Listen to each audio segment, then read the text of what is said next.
कुछ पॉइंट्स हमें देखने हैं, यहाँ पे पॉइंट कवर करने हैं। इन्वर्टर के अंदर इंस्टॉलेशन फैक्टर जो है, factor of installation of inverter, कुछ फैक्टर्स हैं जिसको हमें यहाँ पे फॉलो करना है इंस्टॉलेशन के टाइम पे इन्वर्टर के। ठीक है, तो सबसे पहला जो पॉइंट है, मतलब ये कहना चाह रहे हैं इसमें हम कि जो जहाँ पे इन्वर्टर हम रखेंगे, जहाँ पे प्लेस करेंगे, वो प्लेस मतलब स्पेशियस होना चाहिए। ठीक है, इसके अराउंड हम मतलब जाके प्रॉपर तरीके से वहाँ पे वायरिंग कर सके या मेंटेनेंस कर सके या उसमें रिपेयरिंग करना है, कुछ रिपेयरिंग कर सके, तो ये हमारा एक पर्पस रहेगा इसमें। इसका आपको ध्यान रखना है, जहाँ पे जिस केबिन में आपको इन्वर्टर रखना है वो केबिन प्रॉपर तरीके से स्पेशियस होना चाहिए मेंटेनेंस के टाइम के लिए। ठीक है, और दूसरी बात ये है कि जो इन्वर्टर है ऐसी जगह पे मतलब माउंट करना चाहिए, चाहे वो मतलब जमीन में रखा हो या वॉल पे लगा हो। Should be height convert to read display, मतलब प्रॉपर तरीके से हम उसका क्या कर सकते हैं, रीडिंग को देख सकें, है ना। बहुत ज्यादा ऊपर ना रख दिया या बहुत मतलब ज्यादा एकदम कि प्रॉपर तरीके से मतलब आपको किसके उसको देख सके। यू कैन से प्रॉपर आप उसको कहीं भी आप टेबल पे रख सकते हो। ठीक है, टेबल है या कोई स्टूल है, मतलब प्रॉपर है कि उसका जो है ट्रॉली है, ठीक है, आप उसको रख सके ताकि वहां से आप उसको प्रॉपर देख सके, मॉनिटर कर सके। ठीक है, सेकेंड पॉइंट हमारा ये था। थर्ड पॉइंट हम लोग आते हैं large power application mounted on the ground. ज्यादातर जो होते हैं इन्वर्टर जो होते हैं ज्यादातर वो कहाँ रखे जाते हैं, ज्यादातर एप्लीकेशन क्या है उसकी ग्राउंड माउंटेड होते हैं। ठीक है, तो इसलिए ये देख लें कि जो भी हमारा मतलब जहाँ पे वो रखा है वो प्रॉपर तरीके से वहां पे फिक्स है, हिल डुल तो नहीं रहा है। ठीक है, तो ये चीज आपको देखना पड़ेगा। और मतलब ग्राउंड से ऊंचाई पे थोड़ा सा है या नहीं है। कभी इन केस मान लीजिए पानी वगैरह आ गया तो वो पानी हमारे इन्वर्टर तक ना पहुंच सके। ठीक है, तो इस चीज का भी ध्यान रखना है। ठीक है, क्लियर है, यहाँ तक क्लियर हो गया। चौथा पॉइंट हमारा ये है कि inverter for a small power application is mounted on the wall. कुछ ऐसे इन्वर्टर्स होते हैं, कुछ ऐसे सोलर इन्वर्टर्स भी होते हैं जो कि क्या किए थे, माउंट किए जाते हैं। हम दीवार पे भी उसको टांग सकते हैं, इजिली क्या कर सकते हैं, माउंट कर सकते हैं वॉल पे। ठीक है, जिससे क्या होता है, अगर माउंट कर रहे हैं तो भी हमें एक चीज बहुत ध्यान से समझ लेना है कि उसमें जो मतलब प्रॉपर तरीके से टाइट होने चाहिए। जिसपे आप उसमें जिसपे आप उसको माउंट कर रहे हैं, नट या बोल्ट या फास्टनट हो गया या ठीक है, तो वो नट बोल्ट वगैरह प्रॉपर तरीके से होने चाहिए, नहीं कि लगा उसको टांगते ही हमारा इन्वर्टर गिर जाए। इसका भी ध्यान रखना पड़ेगा। ठीक है, इसके बाद ये क्या है, open space provide around the ventilation panel और हीट एक्ट। जैसे मैं ऑलरेडी आपको बता चुका हूँ कि प्रॉपर वेंटिलेशन होना चाहिए ताकि, और मतलब उसके अराउंड स्पेस होना चाहिए, वेंटिलेशन होना चाहिए ताकि हमारे मतलब जो यहाँ पे इन्वर्टर लगा हुआ है वो प्रॉपर तरीके से वर्क करे और अच्छी परफॉर्मेंस प्रोवाइड करे। ठीक है, तो नेक्स्ट है इंस्टॉलेशन ऑफ बैटरी। इन्वर्टर की बात तो हो गई है, अब हम बात करते हैं installation of the battery. Battery का इंस्टॉलेशन कैसे किया जाए। जो पैनल इंस्टॉलर होते हैं, जो पैनल को इंस्टॉल करते हैं, वो क्या करते हैं, उनको ऑलरेडी सारी चीजें करना पड़ता है। ये नहीं कि पैनल इंस्टॉल कर दिया है, बैटरी वगैरह का भी अरेंजमेंट करना है, इन्वर्टर का भी अरेंजमेंट करना है, तो उनको कुछ पॉइंट्स को ध्यान में रखना पड़ेगा। ठीक है, सबसे पहले क्या, location of the battery installation. सबसे पहला पॉइंट है कि बैटरी को हम किस जगह पे लोकेट करना है। ठीक है, कि ताकि तो उसके अंदर कुछ पॉइंट्स हम कवर करेंगे। जैसे कि पहला पॉइंट ये है कि keep the battery installation away from any source of heat. मतलब बैटरी को ऐसी जगह पे रखना है जहां पे हीट का कोई सोर्स नहीं हो। ठीक है, कोई मतलब कोई आसपास कोई गर्म गैस है, सिलेंडर है, या फिर कुछ भी ऐसा जो है मतलब हीट चूल्हा है या कुछ भी मतलब नहीं होना चाहिए वहां पे। ठीक है, कोई भी हीटिंग एलिमेंट नहीं होना चाहिए।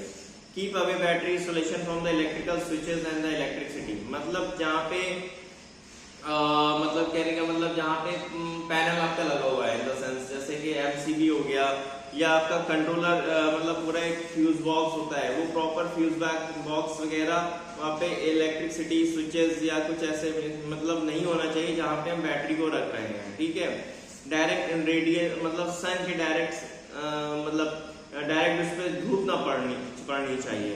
ठीक है, अवॉइड द बैटरी, मतलब बैटरी को ऐसी जगह पर रखने से अवॉइड करना जहां पे डायरेक्ट धूप आती है, सनलाइट आती है, ठीक है।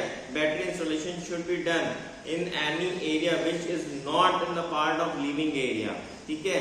जो लिविंग एरिया का पार्ट है वहां जो नहीं है वहां पे आपको रखना चाहिए, यानी कि बैटरी के आसपास हमेशा आप वहां पे आना जाना है, आपका बैठना उठना है, ऐसा नहीं होना चाहिए, ठीक है। बैटरी को अलग सेपरेट जगह पे रखिए जहां पे कोई आता जाता ना हो ज्यादा, ठीक है। ऐसी जगह पे आपको बैटरी को इंस्टॉल करना है। उसके बाद स्पेस फॉर बैटरी इंस्टॉलेशन, अब किस तरह की मतलब स्पेस कैसी है, तो बात हो गई लोकेशन की, अब बात आती है कितना स्पेस चाहिए उसके लिए। इनफ स्पेस शुड बी, कोई इतना इंस्टॉलेशन मतलब जैसे मैंने बताया कि मतलब एकदम छोटी सी जगह पे आपने नहीं रख दिया उठा के बैटरी को, ठीक है, जहां वहां तक पहुंचना मुश्किल हो रहा है, ठीक है, ठीक है। ऐसी जगह नहीं रखना है आपको, अच्छा स्पेसियस जगह पे रखना है ताकि प्रॉपर बैटरी को रखने के लिए स्पेस मिले या उसके अराउंड अच्छा खासा ओपन स्पेस हो, ठीक है। ये नहीं कि आपने कहीं किसी कोठरी में रख दिया, किसी अपने कवर्ड में रख दिया, ऐसा नहीं होना चाहिए, ठीक है। उसके बाद क्या, distance between battery and side wall, और दीवार और बैटरी के बीच में आपस में स्पेस होना चाहिए, ठीक है, स्पेस होना चाहिए। यानी कि जो बैटरी हीटअप होती है या उसके आसपास जो वेंटिलेशन है, प्रॉपर एयर है का वेंटिलेशन होना चाहिए, नमी नहीं आना चाहिए, ह्यूमिडिटी नहीं आना चाहिए, पानी नहीं आना चाहिए, ये सारे आपको पॉइंट्स भी ध्यान में रखने पड़ेंगे at the time of battery installation. Clear हो गई बात। उसके बाद नेक्स्ट पॉइंट है interconnection of the battery, connection कैसे करेंगे बैटरी के, तो connection of the battery should be made properly होने चाहिए, ऑब्वियस सी बात है, प्रॉपरली होने चाहिए, ठीक है। The connection should not be loose, सबसे इंपॉर्टेंट पॉइंट है लूज नहीं होना चाहिए, प्रॉपर टाइट होने चाहिए। अगर कनेक्शन लूज है तो शॉर्ट सर्किट और हीटअप की प्रॉब्लम आएगी, ठीक है। देयर कैन बी स्पार्क, जैसे मैंने आपको बोला कि स्पार्क हो सकता है, चांस ऑफ द फायर, और इस स्पार्क की वजह से आग भी लग सकती है, ठीक है। बैटरी में क्या लग सकती है, आग भी लग सकती है इस स्पार्किंग या लूज कनेक्शन की वजह से। So you must be ensure that के बैटरी का connection must be tight, okay. ये आपको पॉइंट देखना है, चेक करना है। बैटरी का कंटेन इलेक्ट्रोलाइट होता है, ठीक है। इलेक्ट्रोलाइट क्या होता है, जो सोल्यूशन उसके अंदर रखा जाता है, जो सोल्यूशन उसके अंदर डाला जाता है, जिसकी वजह से कंटेन एसिड, उससे इलेक्ट्रोलाइट में क्या होता है, एसिड होता है, यानी कि जो आप उसके अंदर पानी डालते हैं बैटरी का, ठीक है, उसमें क्या होता है, एसिड होता है, ठीक है। ये तो सभी को पता है। In the area where the battery are install, ऐसी जगह पे आप बैटरी को जहां पे इंस्टॉल कर रहे हैं, सम फ्यूम्स कम्स अप, उसके जो एसिड के फ्यूम्स हैं, मतलब जो धास, यू कैन से धास, वो रहती है आसपास, ठीक है, ये आपको पता होना चाहिए, ठीक है। वो आसपास रहती है बैटरी के आसपास, तो इस fume are not good for health, ये जो फ्यूम है, मतलब ये जो धास है, ये हमारे हेल्थ के लिए अच्छा नहीं होता है, ठीक है। तो हमें क्या करना है, ऐसी जगह पे रखना है जहां हमारे मतलब जहां पे हमारा रहना ना हो, यानी कि आप वीकेंड से आप रख सकते हैं उसको घर के, यहाँ पे गेट है, गेट के आसपास रख सकते हो, विंडो के आसपास रख सकते हो, या ऊपर ममटी है, ममटी के पास रख सकते हो, स्टेयर्स है वहां रख सकते हैं, यहाँ पे ओपन स्पेस भी है और शेड भी है, वेंटिलेशन भी है प्रॉपर, वहां रख सकते हैं, ताकि वो जो फ्यूम्स है वो एग्जिट हो सके, एटमॉस्फेयर में चल निकल जाए, मतलब वहां पे बनी ना रहे। तो जो हेल्थ के लिए अच्छी नहीं, ये तो ऑलरेडी मैंने बता दिया आपको। तो बैटरी है नॉर्मली वेरी हैवी, आपको ये तो सभी को पता है कि बैटरी जो होती है वो बहुत ही हैवी साइज की होती है, और safety must be taken in caring battery, ठीक है। तो बहुत ही आपको संभल के उसको कैरी करना है, एक जगह से दूसरी जगह पे ले जाना है, बहुत ही संभाल के ले जाना है, ये नहीं कि इसकी वजह से आप अपने आप को चोट लगा ले, ठीक है, तो आप इंजर्ड हो जाए, तो ये नहीं होना चाहिए बैटरी के केस में, ठीक है। इसका भी ध्यान रखना होगा आपको। इसके अलावा ये करना है कि रोलिंग और थ्रोइंग, समझ रहे हैं, रोलिंग का मतलब हम उसको रोल करते हुए ले जा रहे हैं, रगड़ते हुए ले जा रहे हैं, फेंकते हुए ले जा रहे हैं, ये नहीं करना है बैटरी के केस में। आराम से प्रॉपर तरीके से हैंडलिंग होनी चाहिए उसकी, ठीक है, बैटरी की प्रॉपर हैंडलिंग होनी चाहिए। While using several batteries, जब हम लोग बैटरीज यूज करते हैं तो डिफरेंट टाइप की बैटरीज होती हैं, डिफरेंट कंपनीज की बैटरीज होती हैं, तो should not B put together. यानी कि अब आपको एक चीज बहुत इंपॉर्टेंट पॉइंट यहाँ पे कवर किया गया है। देखिए अलग अलग कंपनी की बैटरी, तो अगर दो बैटरी है एक साथ, सपोज ध्यान से सुनिएगा, दो बैटरी अगर एक साथ आप यूज कर रहे हैं, ठीक है, तो सेम एज कैपेसिटी की होनी चाहिए, सेम वोल्ट की होनी चाहिए, वोल्टेज होनी चाहिए सेम, मतलब कॉन्फ़िगरेशन जो है वो सेम होना चाहिए, ठीक है। अलग अलग कंपनी की बैटरी भी सही नहीं होती है, कि अलग अलग कॉन्फ़िगरेशन भी बैटरी का सही नहीं होता है। तो ये जो फैक्टर्स हैं बैटरी के, ये आपको ध्यान में रखने होंगे। ओके, क्लियर है यहाँ तक के। उसके बाद बात आती है installation of AC and DC power distribution box, ठीक है। एसी, इसको हम लोग शॉर्ट में डीसी डीबी या एसी डीबी भी कहते हैं। डीसी डीबी मतलब DC direct current junction box distribution box, AC current distribution box, ठीक है। इसको इंस्टॉल कैसे किया जाता है ये भी बहुत इंपॉर्टेंट पॉइंट है ये, ठीक है। अब जो इंस्टॉलर को चाहिए कुछ बातें उसको ध्यान में उसके होनी चाहिए, ठीक है। क्या बातें ध्यान में होनी चाहिए? सबसे पहली बात तो ये है कि जो एसी और डीसी डिस्ट्रीब्यूशन बॉक्स होते हैं locate near the inverter, inverter के पास में ही लगाए जाते हैं। पहली चीज ये नहीं कि बाहर खुले में लगा दिया है, ठीक है, या पैनल के पास लगा दिया है। एसी और डीसी बॉक्स हमारे कहाँ पे लगेंगे? जहां पे हम इन्वर्टर को रखेंगे वहां पे आपको एसी या डीसी डीबी बॉक्स को रखना होगा। उसके बाद नेक्स्ट बात आती है, नेक्स्ट पॉइंट है कि जो एरे आउटपुट होता है, यानी ये सोलर पैनल एरे लगा होता है, उसका आउटपुट होता है, आउटपुट जो वायर्स होते हैं, वायर जो होते हैं फ्रॉम कंबाइनर बॉक्स, बाहर कंबाइनर बॉक्स से आते हैं, ठीक है, are routed to the DC DB box के पास आते हैं सबसे पहले, ठीक है, along through the shortest path.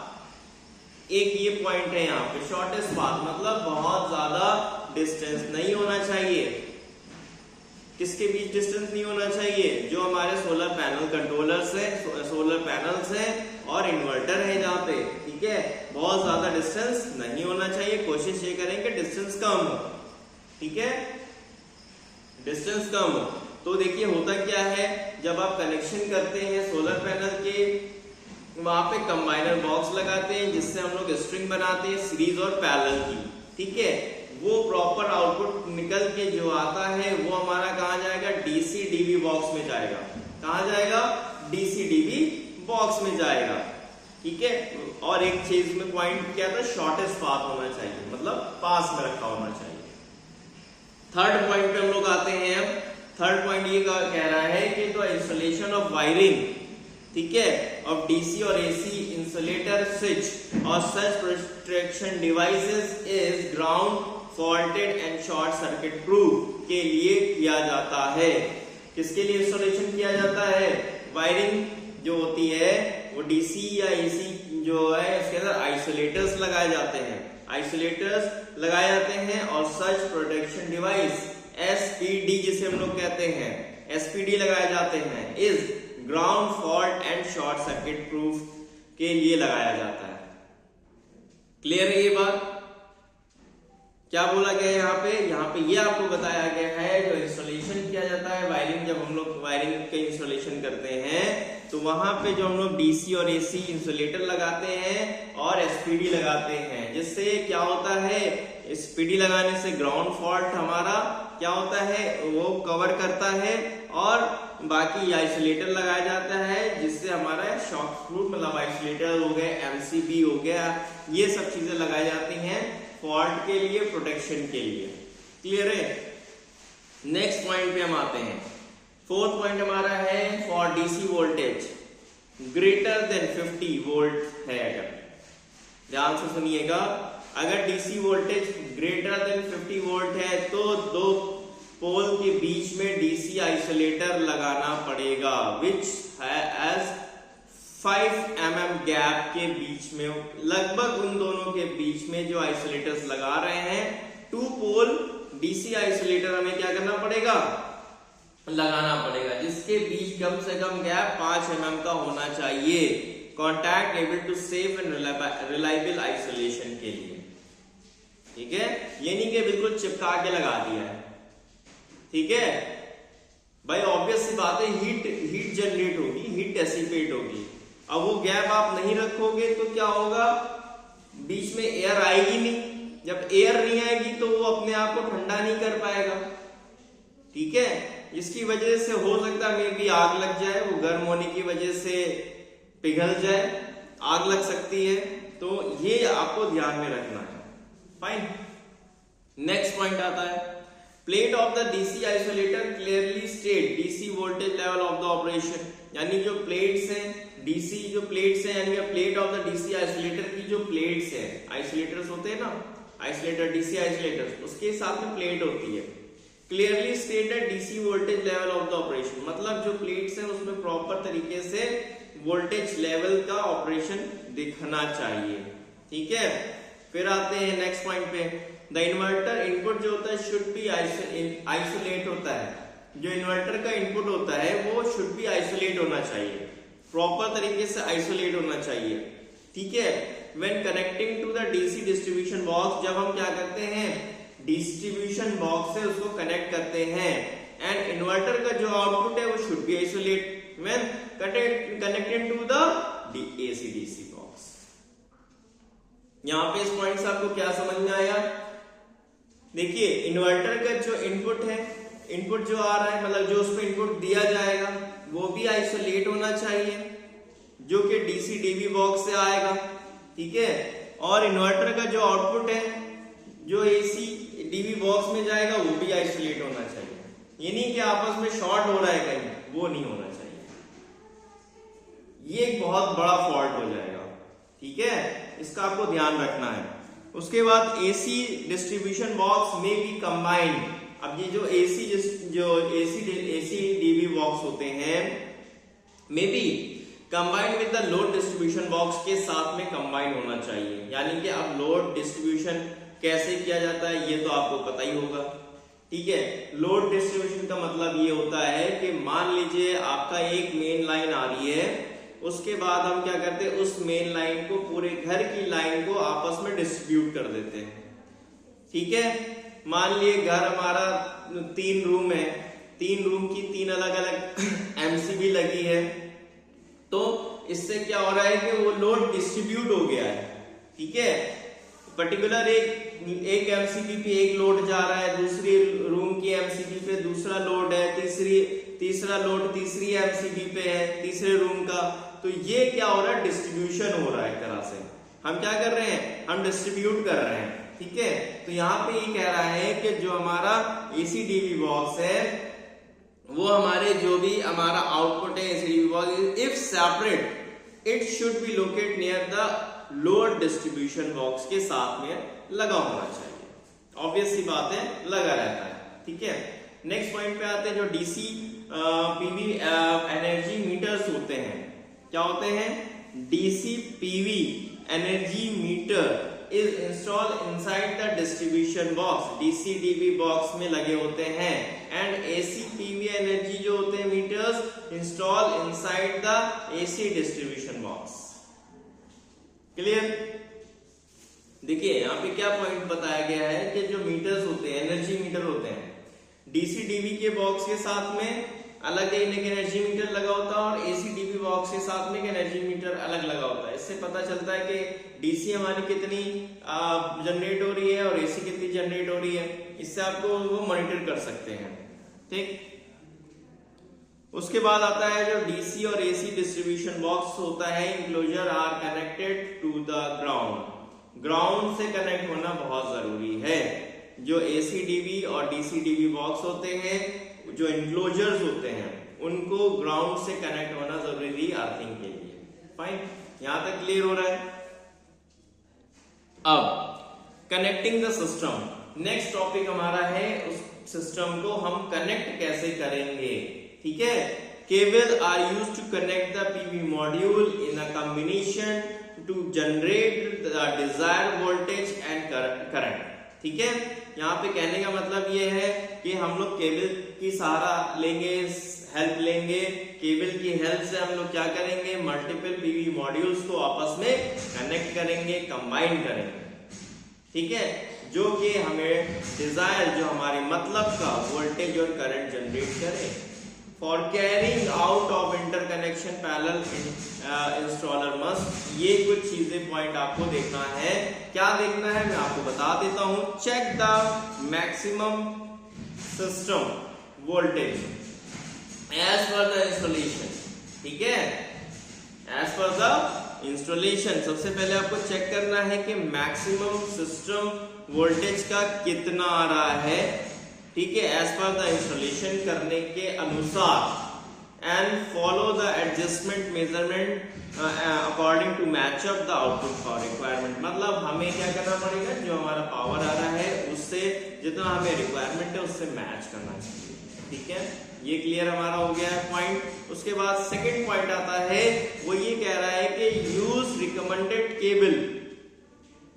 जो केबल रिकमेंड किया गया है कनेक्टिंग के लिए, मैक्सिमम वोल्टेज जो जनरेट हो रहा है वो आप उसको कनेक्ट करने के लिए जो रिकमेंडेड केबल है उसी का यूज करेंगे। थर्ड पॉइंट है यूज रिकमेंडेड मटेरियल। जो मटेरियल रिकमेंड किया गया है सोलर केबल के लिए and plug for electrical connection. ठीक है, प्रॉपर जो मटेरियल का कहा गया है स्टैंडर्ड के अनुसार एंड ठीक है उसके अनुसार जो स्टैंडर्ड के अनुसार जो ये हम रिकमेंडेड जो मटेरियल है उसको हम लोग यूज करें। Ensure the junction box is covered, और जंक्शन बॉक्स को कवर होना चाहिए प्रॉपर तरीके से। That's fine. तो ये सब चीजें क्या है, सिस्टम को आपस में कनेक्ट करने के लिए कुछ पॉइंट्स हैं जो कि एज अ इंस्टॉलर आपको ध्यान में रखना है। फॉर केबलिंग, अब आती है बात फॉर केबलिंग रूल्स एंड कुछ मतलब कुछ पॉइंट्स हैं जिसको हमें देखना है। For cabling require the length of cable should be cut and terminal to be crimped. मतलब जहां से आप कट कर रहे हैं केबल को, मतलब वहां से जहां से आप कट कर रहे हैं उसको क्रिम्प भी करें, मतलब प्रॉपर तरीके से उसका मतलब क्रिम्प करके तभी हम उसको कनेक्ट करेंगे, कहीं पे टाइट करेंगे।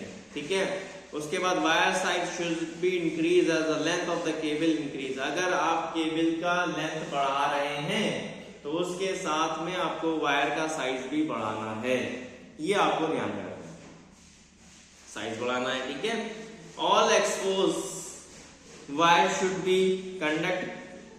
ठीक है, उसके बाद कैपिंग जो होती है केसिंग के साथ में होना चाहिए, वायर खुले हुए नहीं होने चाहिए।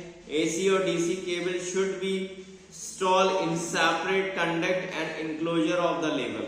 ठीक है, प्रॉपर तरीके से उसमें आपका लग्स वगैरह लगा होना चाहिए, प्रॉपर तरीके से वो कंसील्ड होना चाहिए, ओपन कहीं से नहीं होना चाहिए, कहीं से कट नहीं होना चाहिए, ये इंश्योर करना है आपको सबसे पहले। Wiring through roof must be waterproof.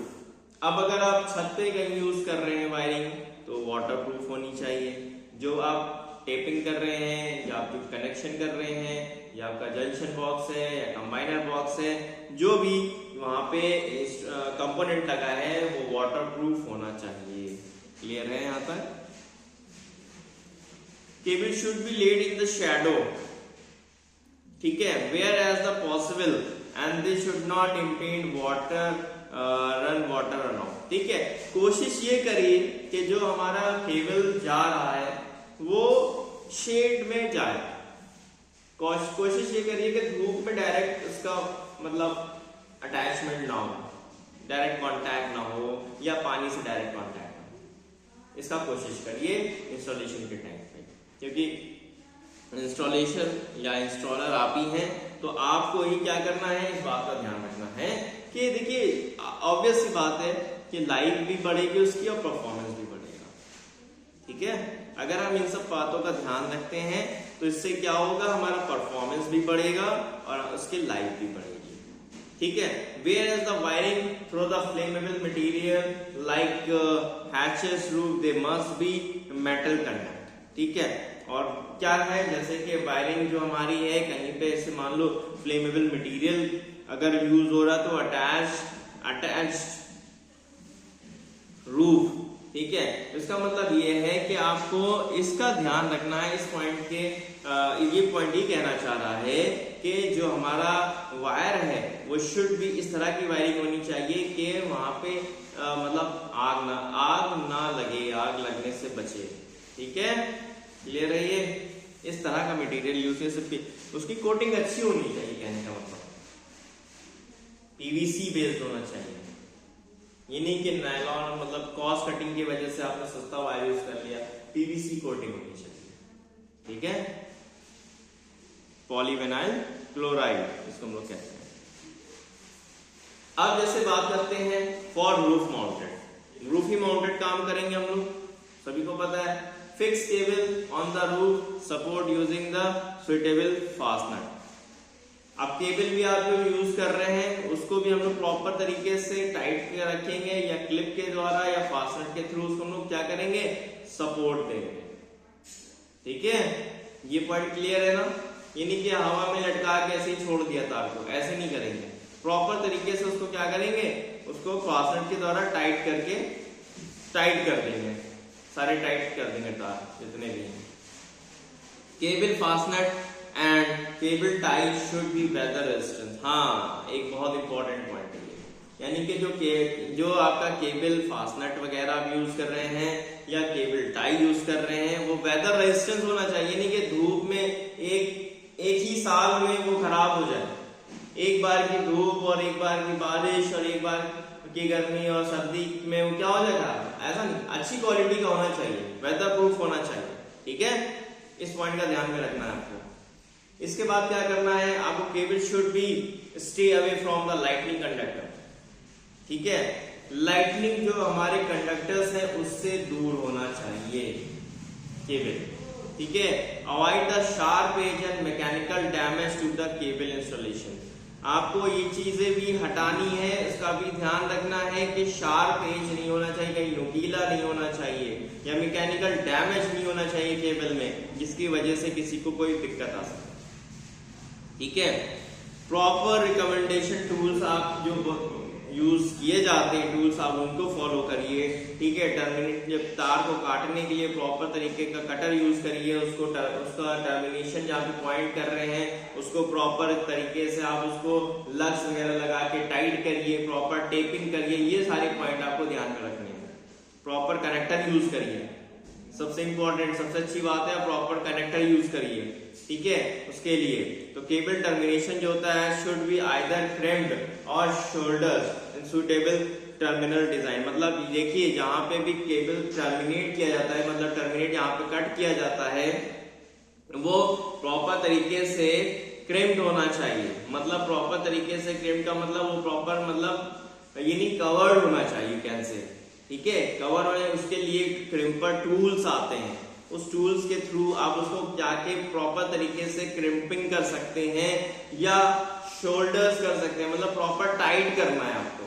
ये नहीं आपने हल्का सा बस ऐसे ही जोड़ दिया और तार नहीं, आपको प्रॉपर सोल्डिंग करिए या क्रिम्पिंग करिए, यानी कि टाइटली उसको मतलब फिक्स कर दीजिए जहां पे आप उसको टर्मिनेट कर रहे हैं।